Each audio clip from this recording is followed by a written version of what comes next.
Okay, there's a grow your own mushroom kit I got. I've had one of these before, and once upon a time I used to be very knowledgeable on mycology related subjects, which is mushrooms and stuff of that nature. So we're going to do a little talk on that now. I'll tell you simple, quick, easy, non-deadly ways to get mushrooms, and then I'll get a bit more technical, as I usually do. Now, mycology is obviously the study of mushrooms and the way they grow and all that. I'll give you a few tips on mushrooms. There is a million chances you can pick up the wrong ones and kill yourself. And as I've said before, I'm buggered black and blue if I'm going to tell you stuff that's deadly or stuff that's incorrect leading to deadly consequences. So, with mushrooms, it's sort of best to go for ones that are very distinctive and can't be mixed up with other ones, and therefore you'll get ones that ain't going to kill you. Now, there's morels in the United States, but not here. That's a good option. You can't mix them up very easy. There's giant puffballs in the United States as well. You can't mix them up easy. There's another one that I like to eat, but you can't dehydrate them. They basically turn to slops within about 2 or 3 hours of picking them. You've got to basically pick them and use them pretty much straight away. And that is lawyer's wig, or shaggy mane, or lion's mane, or more commonly ink mushrooms. And you'll know what they are. They're the ones that all go to slops and that. It's actually an enzyme that's inside them. And once they're picked, or once they hit a certain age, then the enzyme just eats them up, and henceforth releases all the spores underneath their big, very, long dangly top lid, whatever you call it. I forget the proper name. Yeah. So there's another one as well that is more common in Eastern Europe. We do have a little bit of it wild around here. And you can buy it dehydrated in Chinese stores. You'll see it in these stores in Chinatown and that as white fungus, and it's quite big, but that's a commercial variety. The wild one is a lot smaller, but I know it as white jelly fungus, and it's sort of like a jelly, and there's actually a wood decaying fungus that eats decayed wood, and it parasites off of that. And back in the day in China, it was so rare that it was basically only billionaires and royalty who could afford it, because it was so rare to get in the wild, and they couldn't work out how to cultivate it because they didn't realise that it was parasiting off of another fungus. But anyway, the commercially grown stuff I think tastes like crap, sort of funny milky taste. But we have white fungus here, white jelly fungus, and the wild stuff tastes very different. In Eastern Europe it can be orange or yellow. They call it witch's butter in Europe, and they had this superstition about someone cursing you if it turns up on your front gate post, and that you got to put pins in it to kill it and all this sort of stuff, and to release the curse. But that's just indicating that they had a bloody old front gate post, that's all. So, how do you get mushrooms to grow quick and easy? Well, there's a little trick. Now, when it comes to making wine or plum vodka, there's a thing that the way I do it is basically it gets bombed with yeast. And what it is there'll be bacteria and other yeasts in small amounts that could get going and take off and start eating the sugar and dominate the batch. But what you want to do is make sure you've got absolutely heaps of yeast that is the right kind of yeast that'll turn it to alcohol, as opposed to just turn into some rotten brew of crap. And of course that's on the skin of the grapes, as I will explain, and also on plums. And someone's telling me that there's something to do with apples too, might have a few things going for them. And yeah, basically, because of the large amount of yeast, wild yeast that makes alcohol dominating the batch, even if there's small amounts of other bacteria, small amounts of other fungi, other yeasts, other crap,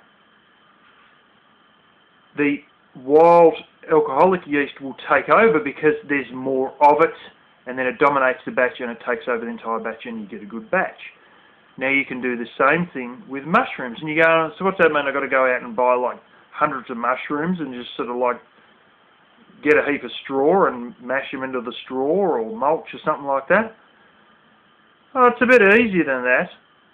You can go and get mushroom compost, and we have a place, well, we can get it here in the hardware stores, but I've got a better option because we have a place nearby that grows mushrooms commercially, and you can buy compost directly from them. And my mum's friends went and bought some, I think, from the hardware store, and mushrooms just come up everywhere in a garden. And I'm thinking of going around to the place that actually grows them near us and buying compost directly off them and spreading that out. And there'll be a lot of mushrooms that are all identical to the bought ones, all through one area of my lawn, garden, whatever. And basically, because of the amount of spores in the air and the ones that fall out of the grown mushrooms just before they're picked, or in the few days before they're picked, that gets all through that compost, and it absolutely dominates by having those spores in such large numbers. The same way that, you know, the yeast does, the wild alcoholic yeast, when you crush grapes up, because it all comes off the skin and gets in the grape juice. And so, you know, I'm using the same idea. There may be the odd spore here and there of other things in the garden, but if I use compost from a commercial mushroom grower, I'll basically dominate with that sort of spore and bang, wipe out the competition, therefore ensuring that whatever I'm picking will be the right stuff as opposed to one that's going to kill me. Fortunately, around here we don't get any toadstools anyway that look anything, none of the ones that look anything like commercial mushrooms. We get the odd, really strange looking small ones, but generally speaking, I've actually never seen a dangerous toadstool that looks anything like commercial mushrooms here. Now basically, there's two ways that you can, or two different kinds of mushrooms. One's that you feed on straw, which they suggest sterilising it by boiling it. I wish you could do it with the microwave, and to be quite honest, it's a bit of an extensive way of doing it.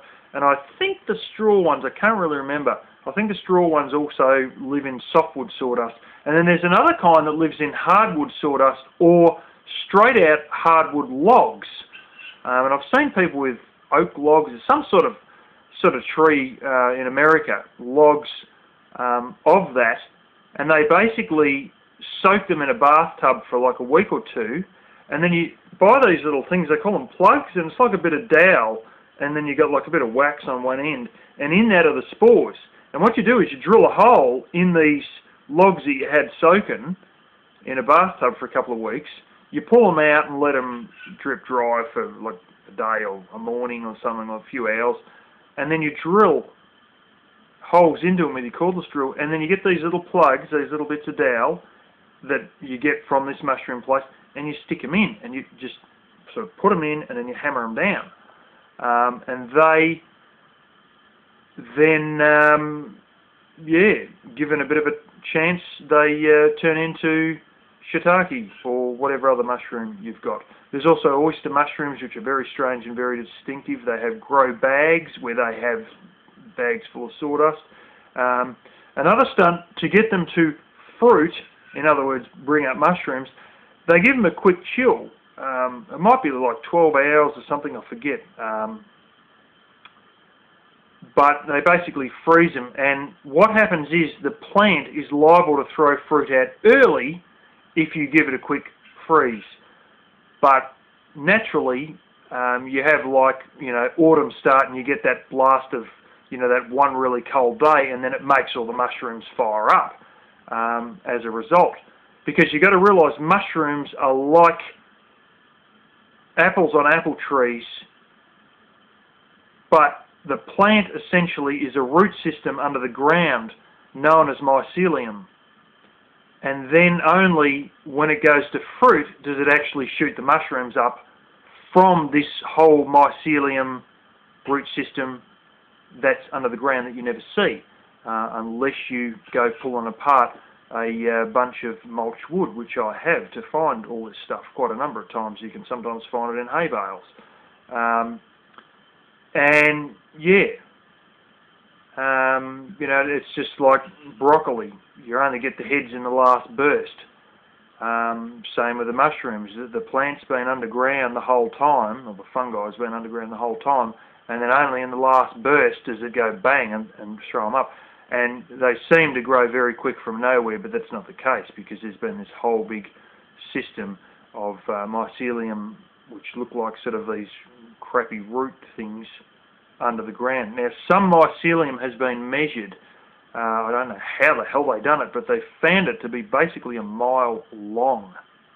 1.5 kilometres was the length of one type of mycelium for one, not a mushroom, just some toadstool thing, which is quite amazing. But yeah, the other one is you're not supposed to mix up your hardwood mushrooms. Put your hardwood mushrooms in softwood and that for some reason. But yeah, that's a few things on mycology, and keep in mind what I said about the distinctive ones, and have a look on the internet to find out about the distinctive ones, and you may also find pages that show you how similar deadly ones are to what looks like common ones that you buy in the supermarket, how close they are. And so it's good to read those pages to understand why it's better to go for distinctive mushrooms as opposed to common ones.